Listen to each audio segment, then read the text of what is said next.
Good afternoon, collectors. Welcome back. It's been a little while. I hope you've had a good summer. And it's really hard to believe that it's September already, but when it gets to be September, we think about back to school, we think about Halloween, we think about the fall, and we start thinking a little more serious about creating those village displays. We'll once again be hosting these informal talks on the first Thursday of each month, and remember, they are 4 o'clock Central Time. So we try to keep them between 20 and 30 minutes, depending upon what we have to talk about. And I guess I can always find something to talk about. So welcome back. And if you're new to Facebook Live, welcome. And when you comment in our Facebook section, let us know where you're watching from today. We're always interested to see where our collectors are watching from. Before I go further, I have a favor to ask. I just posted this on Facebook yesterday. I am looking for photos to feature this fall on our Facebook page as inspiration for you collectors. What I'd like to feature this year are vignettes. And a vignette, as you well know, is just a small little setup, like in a basket, on a little shelf, in something unusual. I've seen people using unusual props. The one I showed up on our page, on our Facebook page, is really unusual. Someone used a round cutout from a tree, and it's really, really cool. And that's the kind of thing I'm looking for, to give you some different ideas of how to display maybe a favorite piece or something that you could put in a wreath or in the window or on a small table where you can't really put a village display. So we're looking for some of those kinds of pictures. I've received a few already. I received one in a wreath. Let's see, I've got one that was done in a wine case, like a wooden crate that you would put wine in. I've got another one that was in a basket. So we've gotten a few really good ones already. So I'm looking for some other ones, and I'm hoping to put one up a week from now until Christmas, just to give you some other ideas, maybe to spark your imagination and come up with a way to display something special in your own home. So if you've got a photo like that, don't post it on the Facebook page. Send it to me at misslitttown@department56.com and use an attachment for the photo. It'll be easier, and I'll get a better image to be able to show it online. And it'll also then show up larger so that you'll be able to see some of the details. So I would really appreciate that. I look forward to seeing the kinds of unusual things you people have done. So thank you for that. Now get your calendars out. We've got a couple of dates that I want to give you some information on. We are kind of excited. We're going to be hosting an auction in December, starting on the 1st, and it's going to run for, Rebecca, about 10 days. Isn't that what we decided?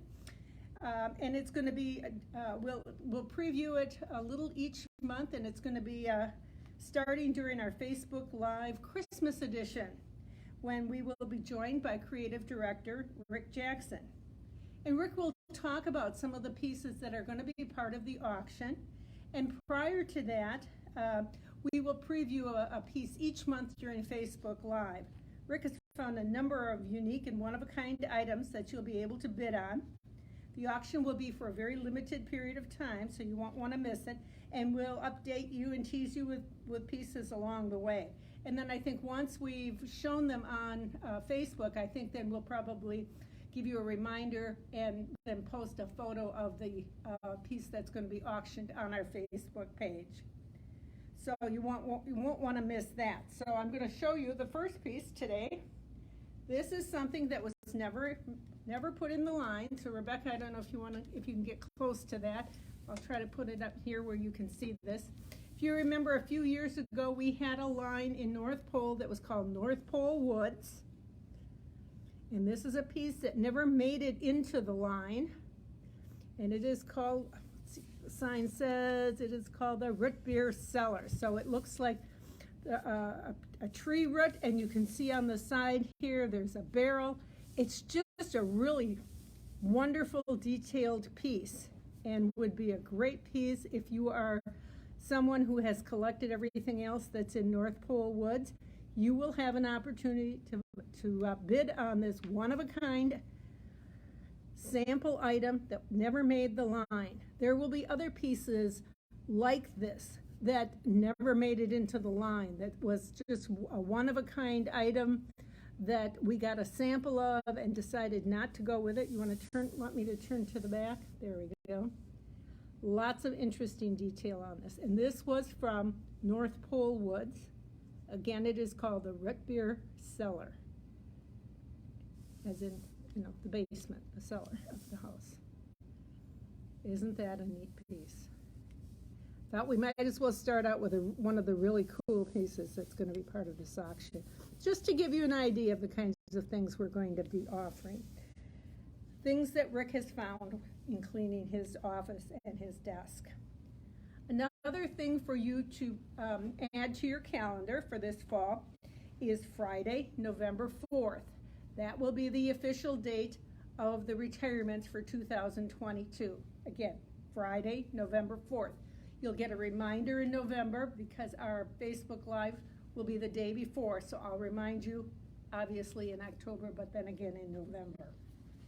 Another thing for your calendar will be, we're really happy to report that the Department 56 Village Artists are going back out on the road, and we're really excited. Even though it's a small number of events, we're really excited, and they're very pleased to be going out on the road. The first two that are going to occur in September, the first will be September 10th at Good Things for All Seasons in Grapevine, Texas, and that will feature Scott Enter, our Snow Village artist.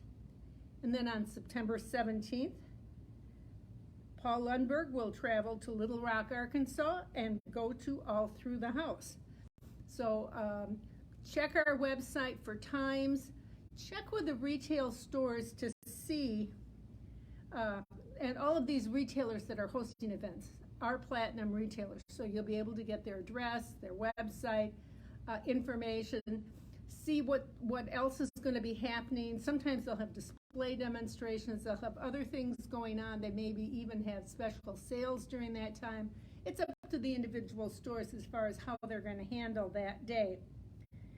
And also to see if there are any restrictions on what pieces qualify to be signed the day of the event.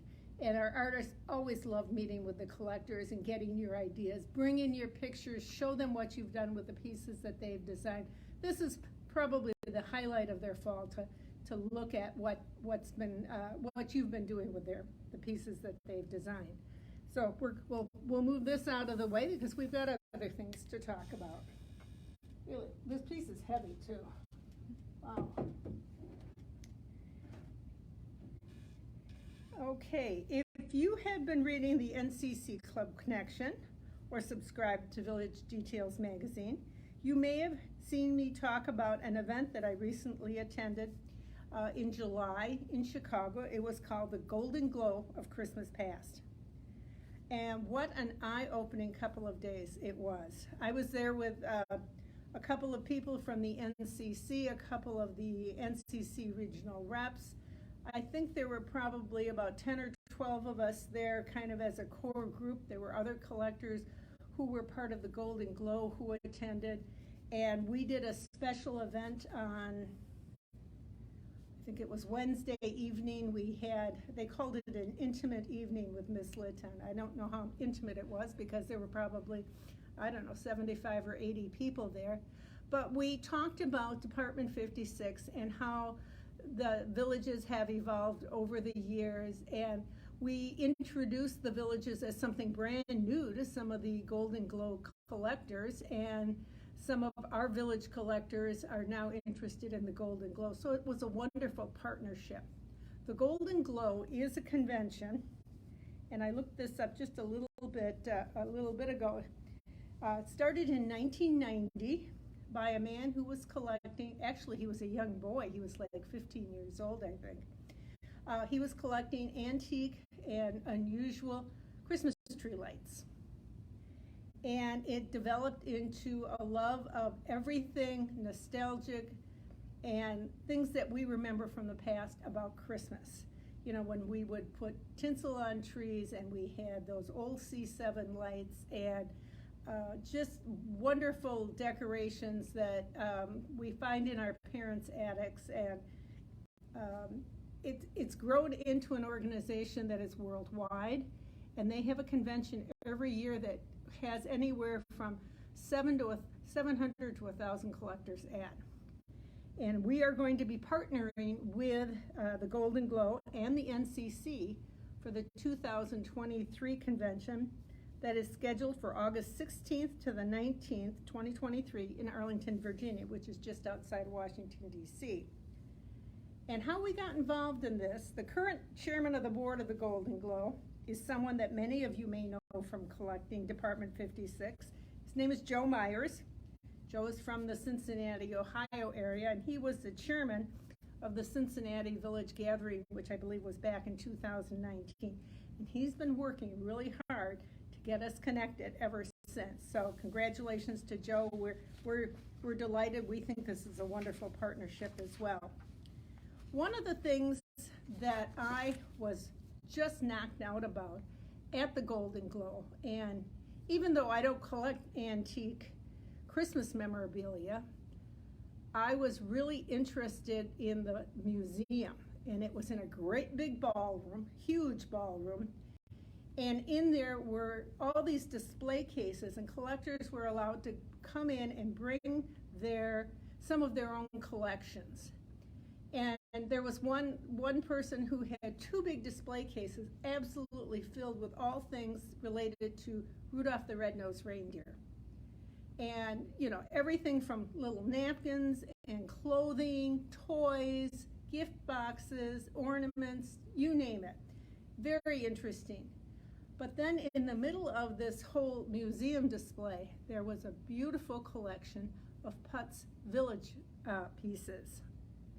Now, Putz it's a German word, and maybe I'm getting ahead of myself, but these little paper houses that we remember from our childhood, and I've got to tell you, I grew up in a house where we would always put a creche underneath the Christmas tree, and my dad very, very, very lovingly called it Jesus and his gang.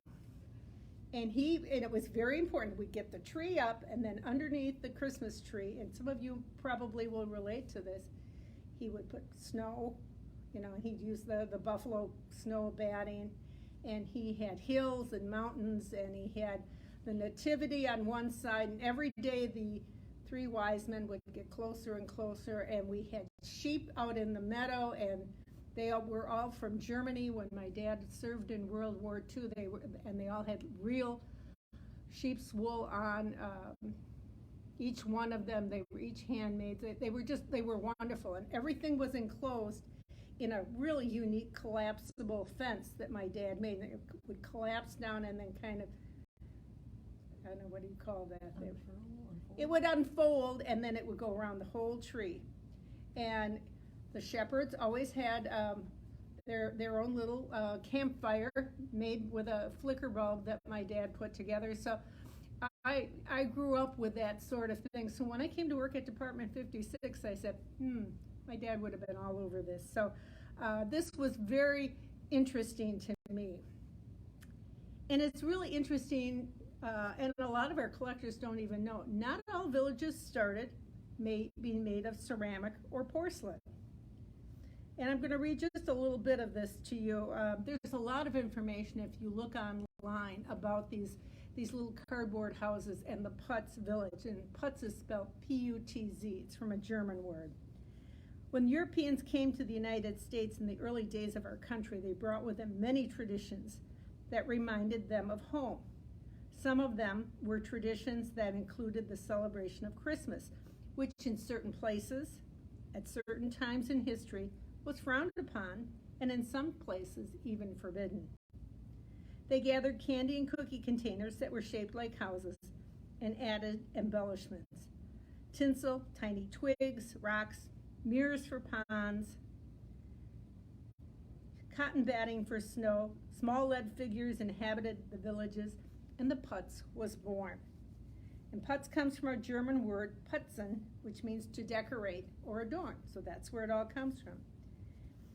So one of the collectors who attended this Golden Globe convention with me, Frank Mapes from Arizona, was kind enough, and Rebecca, if you would kind of zero in on, let's get his tree standing up. He was kind enough to send me some of his pieces, and Rebecca's gonna, you can put those in front, those are ornaments. But she's gonna show you some of these pieces.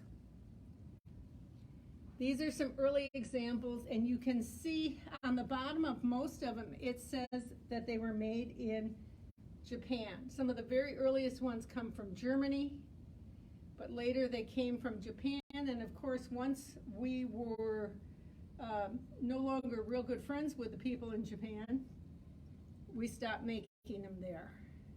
Some of them have holes in the back of the pieces for lights to be put in, and you can see this is quite an old one and has a large hole that you would probably put a C7 bulb in, you know, the big Christmas tree bulbs. This one has a much smaller one, so I don't think this house is quite as old, and as you can see, you could probably use, put a little bee light in there, but they both say that they were made in Japan, just printed on the bottom. And these are really quite wonderful, and they are just really cardboard with some additional embellishments on them. Some of the antique ones are a little more fancy than these, but this is a real good example of what they look like. Now, I wasn't sure that Frank was going to be able to find and send me these pictures, so I thought, well, I need to show you something to show you that not all little little houses were porcelain. So I went to Hobby Lobby, because I happen to have one nearby, and I found this set of cardboard houses, very plain. You embellish them yourself. Oops. Forgot that the top the roof comes off. But they came nested inside, so that there were three sizes. Here's the middle size. And I attempted to decorate one of them myself, just to give you an idea of how this plain little cardboard house, and this might be a fun club project or maybe something to do with kids, but I used old Christmas cards and made my own little Putz house. So, I mean, there's a lot of things you can do with Christmas cards, and you can take, I thought this one would have been a good one to use because of all the trees on it, but I took the embellishment that was on this one and put it on the end. I also used some of the scrapbooking paper to make my roof. And then these penguins were all on one card, so I cut them separately, and I kind of have a blue penguin house here. I can light it if I want to. There aren't any holes for lights in these cardboard houses, but you certainly could cut them. So I thought there was an idea. I'm not as creative as a lot of you, but I thought that was something that I could share with you. These were relatively inexpensive. I think they were under $15 for the three of them at Hobby Lobby. And if you've got a coupon, you know, you can get them for half that price. And it wasn't hard to find my Christmas cards. I hadn't put them away yet. They were still sitting in the basket in the living room. But I just thought I would show you other little lighted examples of little lighted houses. And here are some other ones that kind of came before our really nicely done detailed lighted houses. This one is Lilliput Lane, and I'm sure a lot of you have heard of this one. The original Lilliput Lane, and look at how tiny they are even compared to some of our pieces. Really little, maybe just a 2.5, 3 inches tall, really tiny but very detailed. Those came from England. There were also David Winter cottages that I'm sure some of you remember. Then we did something back in the late 80s, came just in a plain cardboard box like this. It was called the Williamsburg houses. And and this is one of them, made of resin.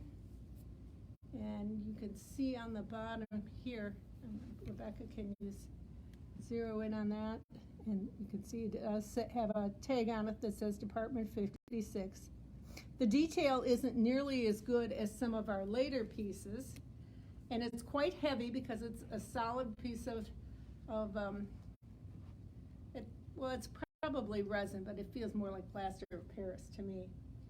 We also did these. These are quite detailed. These were houses that we did also back in the late 80s. These were called Dickens Miniatures. This is called coal cast porcelain. This was the railroad station from Dickens Village from 1987. We did, I think it was about 20 different designs of some Dickens Village, and we did a few in New England Village as well. And some of you may have some more of these. I think I have the Tuttle's Pub and a few other ones at home of my own. I always like this one because it's kind of a complete little, and again, they're solid and they're kind of heavy. And the ones that we did all had the green felt on the bottom to protect your table surfaces. Rick showed me this one. This is, somebody brought this for him, and it was a souvenir from the actual Old Curiosity shop, so that might be another thing you would see. And then, of course, we've, over the years, a couple of different times have done some of our big lighted houses in a small version and done them as ornaments. And I bet if you had all of them, you probably would have in the neighborhood of around 50 different ornaments. We did Dickens Village, we did some in New England Village, we did a few in Snow Village, and we did some in North Pole.